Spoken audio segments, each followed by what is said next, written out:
You're watching Drakewing Gaming. Enjoy the video.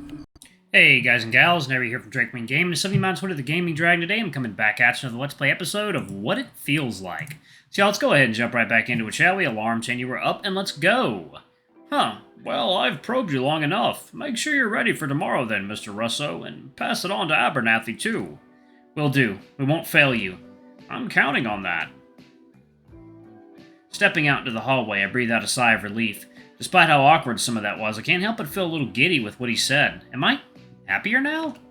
It's scary to think sometimes how quickly things changed. How one insignificant pairing from a random teacher made us become so close like that. I used to hate change, back when everything around me was changing so suddenly, so quickly. Lizzie dating Wyatt, Emma leaving for college, Jacob dropping out from the band. So many things changed my status quo. Hey, Russo! But looking up and seeing Baxter waiting for me at the end of the hallway, seeing him smile as I start to rush towards him, makes me think, maybe it's okay that some things change. Maybe. Maybe I'm okay, right here, with him. Hey, what's up? You were all spaced out. He throws a heavy arm around my shoulder, pulling me close to him. Ironically, this makes me feel lighter. Just thinking about something Mr. Hopkins said. Oh, what'd he say? Something about tomorrow? No, well, yeah, but also about him pairing us up. He was joking about how he played Cupid with us. Baxter smiles at me. Strange. It didn't used to make my stomach turn that way, did it? Damn, he's right. The old man set us up. Lucky us, huh? Good thing we were both failing finance at the same time. And lucky us, we're not going to fail finance if all goes well tomorrow, which it will. I'll let you do the talking, and my charm and good looks will make Hopkins give us that A. Hate to break it to you, Bax, but we're getting a C, a C. A B if Hopkins is feeling charitable. Ah, well, beggars can't be choosers, I guess. By the way, what are you gonna do? Walking through the hallway, I lose my trail of thought as my eyes fall on a familiar figure to my left, casually making conversation with the guy from the team. Jacob's eyes meet mine, for just a moment. His gaze lingers on my face for a beat, and I'm the first to look away. I'd be lying if I said I wasn't completely avoiding him. Ever since I got back from Chicago, it's like something clicked inside me, and my instincts are telling me to stay away from him. It's only a matter of time before I have to confront that, after all. I still have his spare key. Russo? Huh? Baxter's voice pulls me back into our previous conversation, and I blink away the thought of Jacob for what feels like the 1,000th time. Oh, right. What are you gonna do for spring break? Oh, well, I don't know yet. My mom wants me to go back to Pricefield for that week, but I don't feel like taking that day-long bus ride to West Virginia. I lean more against his body, my heart skipping a beat. I hadn't even thought of that possibility.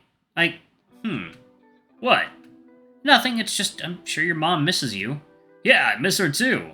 But then again, summer's just around the corner too, and it is a pretty long bus ride. He reaches his bike, and as if reading into my subconscious, he grins as he pulls me against his chest, hands firmly on my hips. Don't worry, I'm staying right here. That puts your mind at ease, doesn't it, Russo?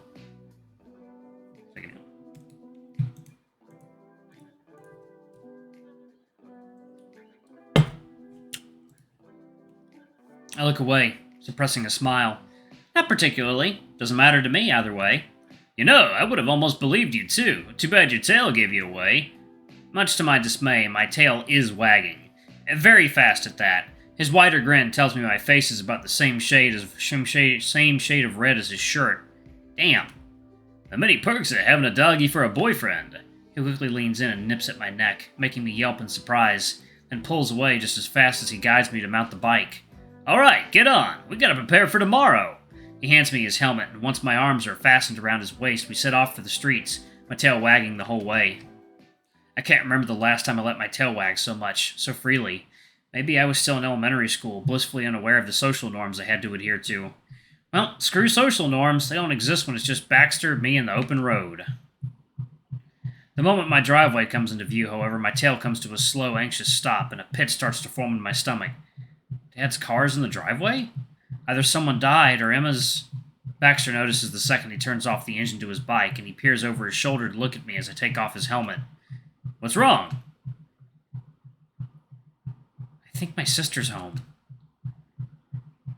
Oh. I slide off his bike, and Baxter leans coolly with his paws on the leather seat, giving me a puzzling look. Is that bad? I sigh. No, not really, anyways. It'll just be a pain in the ass to sit through dinner tonight. Mom's gonna make her tell us everything new with her life, and all I've got to show is a failed attempt at my music career. So another tally in her victory book, I guess. Ah, right, you and your sibling rivalry. You know, I don't think that's completely normal. Though I've met siblings with worse situations. In any case, it shouldn't be too bad. She's still your sister. It's not like you guys hate each other. I hum in acknowledgement, staring at the front door of my house with dread. He's right, of course. Part of me is really happy to see Emma again after so long. Despite our competitive nature, we were pretty close growing up. She was the first person in my family I told about my sexuality, and when it wasn't me against her, it was us against the world. Maybe it can be like that again. I know, I'll just power through it, I guess. Nah, this seems like a family thing. I won't butt in. Let me know how it goes. Huh? Wait, hold on. He's turning to leave when I grab his arm, clinging onto him tightly. Were you gonna offer to stay for dinner? Well, yeah, to keep you company, but it might end up just being really awkward. No way. I'd love it if you stayed. Seriously. My mom would love to have you, and Emma and my dad could meet you too, and...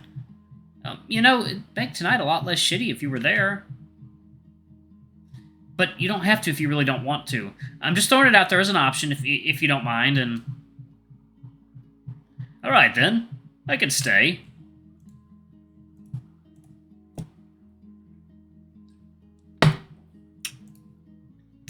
My grip on his jacket sleeve tightens a bit. Really? Yeah, if you're seriously okay with it.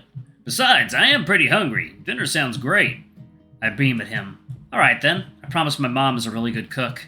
Before he starts getting cold feet, I drag him over to the porch and fish the keys of the front door out of my pocket, my mood making a complete 180. Sure, Emma might have her fancy med school and stories from Seattle, but I have a Baxter in the flesh, and that's pretty hard to beat, I'd say.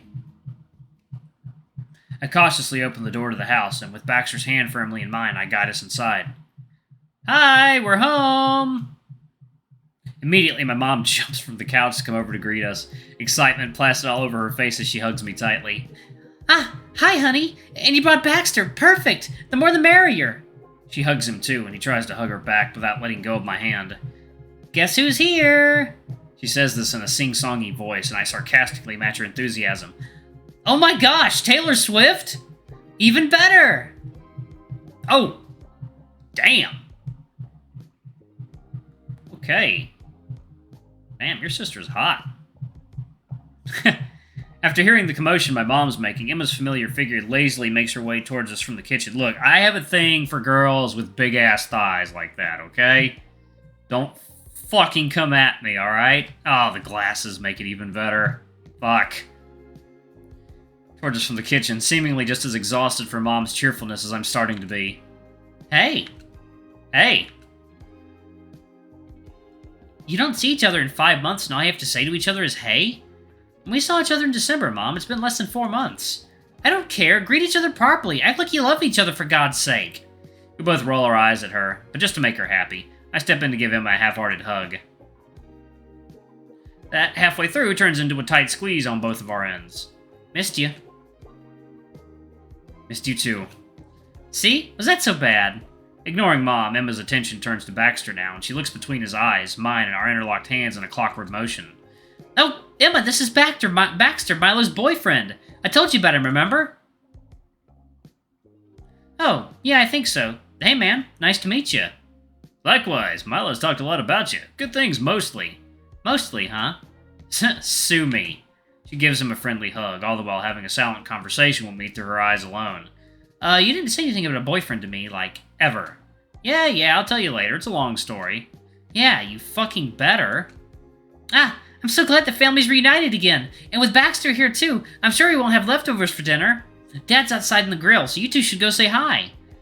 Actually, I want Mylo to come help me unpack my stuff. It'll be quick, and we'll be back before dinner's ready.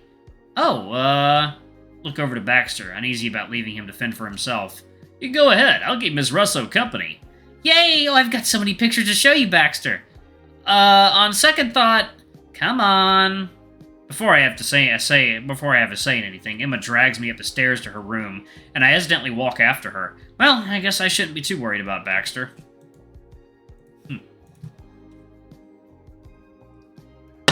This is an adorable family. Before I have to say anything... Okay, I already did that, okay. He's a people person. I could leave him in a room with a pigeon for 10 minutes, and I'll probably say they're best friends by the time I walk back inside. That is a fucking lavish bedroom. Holy hell. Stepping inside Emma's room, I lean on the closed door as she walks to the center of it where her suitcase is, kneeling down to unpack her bags as she lets out a stressed sigh. Dude, the fucking flight was terrible. I tried to take a nap, but there was this creepy little kid who was staring at me the entire time. I almost flipped him off, honest to God. Maybe he just never saw someone so ugly and was petrified by you. Good thing you weren't there, or he would have screamed his lungs out if he saw you. Ha ha. She smiles, grabbing a big pile of clothes and dumping it directly onto her bed, not bothering to fold them as she continues to unpack. I decide to just start doing it for her as we talk. So, how was Seattle? Same as always. Freezing cold. Marcy's still a bitch. You still haven't gotten a new roommate? They don't just change your roommates just because one of them uses all your perfume, Mylo. I say you sue her ass. What's with you and suing people today? I watched too many law school shows. Is it because the security guards are hot? You used to have a crush on one of them when you were like 13. He was supposed to be my husband, yeah. But from the looks of it, you found someone else, Last I remember, you had a big fat crush on that blue guy, Jason? Jacob. Right, the Korean wolf. What happened with him? So you're totally not gonna believe this. What, did he die? No! Jeez, so morbid. I proceed to give her the TLDR of my situation with Baxter, which she interrupts constantly with whats and dudes. Eventually I finish, and she just sits there on her suitcase, staring up at me in shock. Is all this true? Yeah, why would I lie to you? Huh, that's so weird. Like, you did it all for the wolf, and now you're bringing Baxter to family dinners and stuff. Isn't that too personal? Aren't you scared of getting overly attached to him? Terrified, actually. Well, Baxter and I are friends. Real ones, that much is true. Is that all he is to you? Yes. It's good. I like that. Yes? Maybe? You're a hot mess.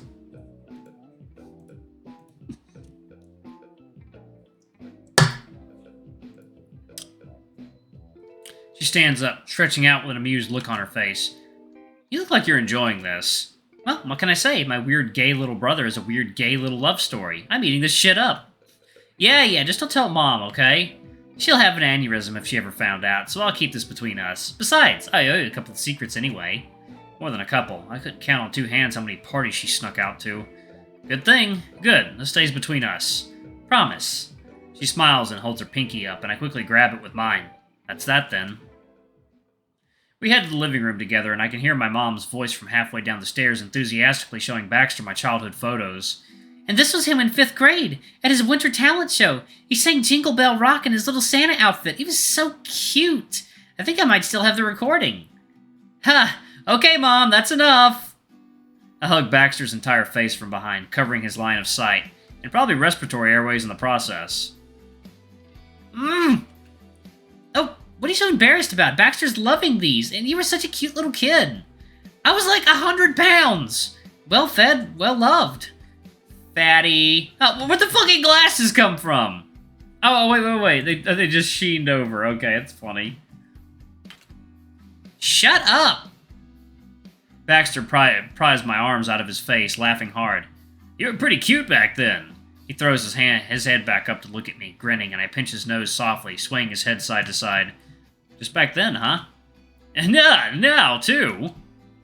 Alright, y'all, I'm actually going to pause it right there. Thank y'all so much for watching. Don't forget to like, comment, subscribe, ring that notification bell, and check out our Patreon if you can. It always helps. Anyway, I love you all, and I'll see you all in the next video. Bye-bye!